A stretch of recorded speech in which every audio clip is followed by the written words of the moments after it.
Good afternoon. We are at the Savchenko property. We're going to be completing a repairability test. We'll be on this left slope, which is east. Give you an overview of the roof here. We have this wind damage shingle we'll do the repairability test on, and we'll see how it affects all of those surrounding shingles.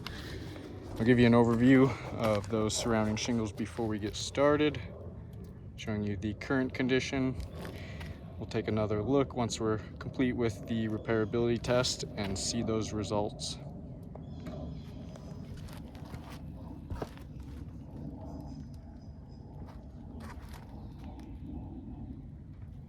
We're using a putty knife, flat bar, hammer, and roof snake. Then we have this 45-degree angle tool we use to give us a reference point for what 45 degrees looks like. We'll slide it underneath that damaged shingle. I'll give you some views of that.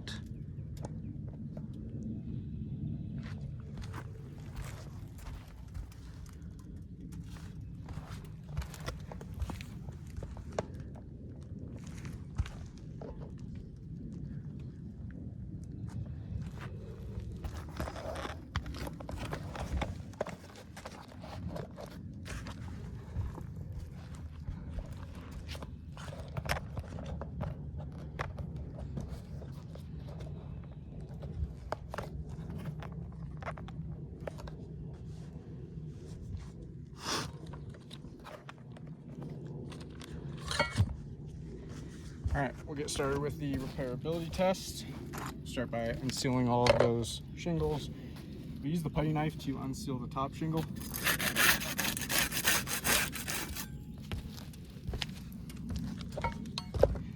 And we'll use the flat bar to unseal the rest of those. See if there's any differences with those tools.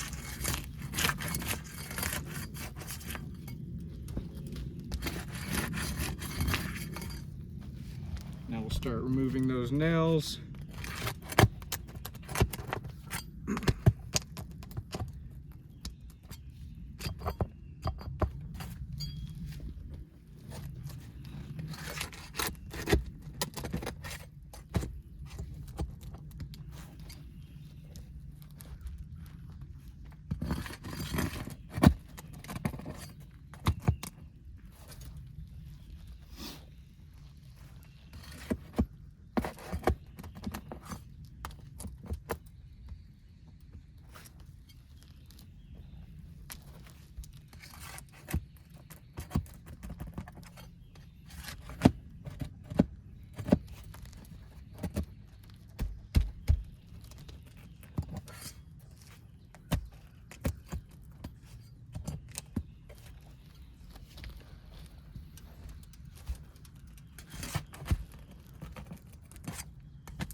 All right, we got all of those nails and that damaged shingle out.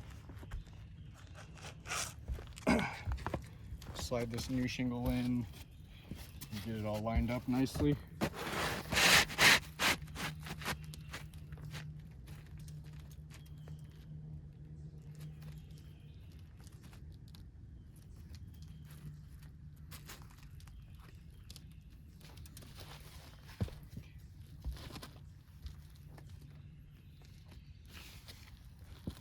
Start getting some nails in there now. We'll be using the roof snake for that.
we're all complete with the repairability test.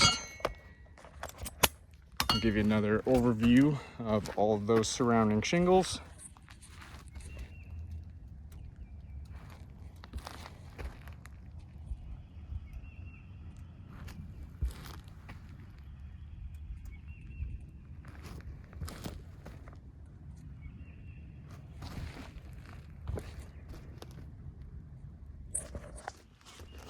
Then we'll take a closer look at these tabs right above that damaged shingle. We can see stress fractures along these tabs.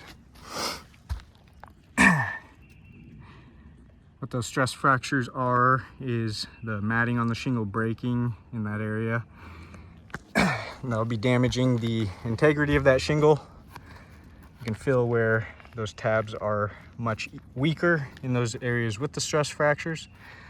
It's going to not allow those shingles to do what they're designed to do as best as they should. Those stress fractures will be damaging the along with damaging the integrity of the shingles.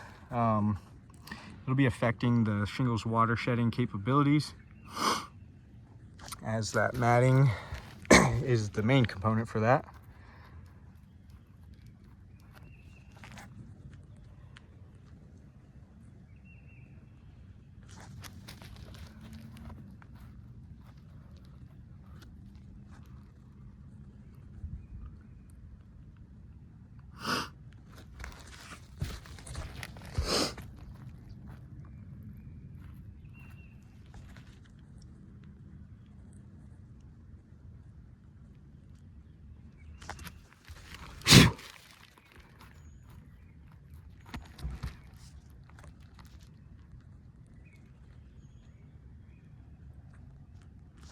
We'll take a look underneath, see if we're seeing any mat transfer.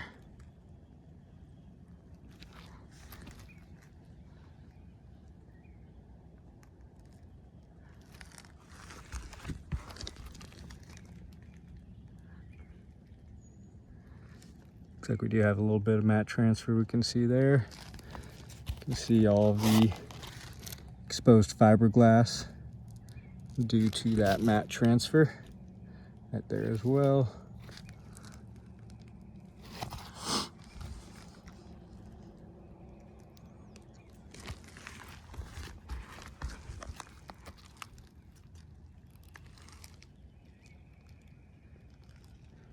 Got some more mat transfer there.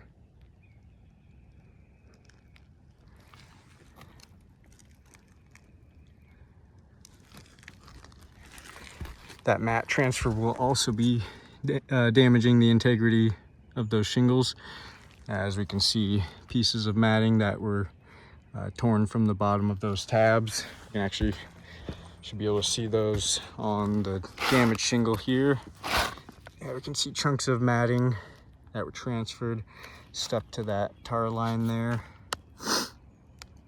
So that'll be damaging the integrity of those shingles as well, with the matting being torn from that, along with making it more difficult for those shingles to reseal properly, as there's pieces of matting missing, stuck to that tar line. So I do not believe repairs are feasible to this roof with the damages that occurred during this repairability test, those stress fractures and mat transfer. Those damages are going to be cause for potential water intrusion. And we have 3 additionally damaged shingles. We got 1 tab on shingle 5, shingle 6 and 8. All of those shingles damaged. So 3 additionally damaged shingles just from repairing 1 wind damaged shingle. And so each one of these repairs, we can see another wind damaged shingle. Got one right there. We have one down here. Yeah, so all of these shingles that are going to be repaired will be left in a condition like this, where all of those surrounding shingles will be damaged, and this insured would have potential leak hazards all over their roof, anywhere those repairs are needing to be completed. So I do not believe this roof is repairable, and I'll go and chalk up all of those damages and get some better pictures of those. Thank you for your time.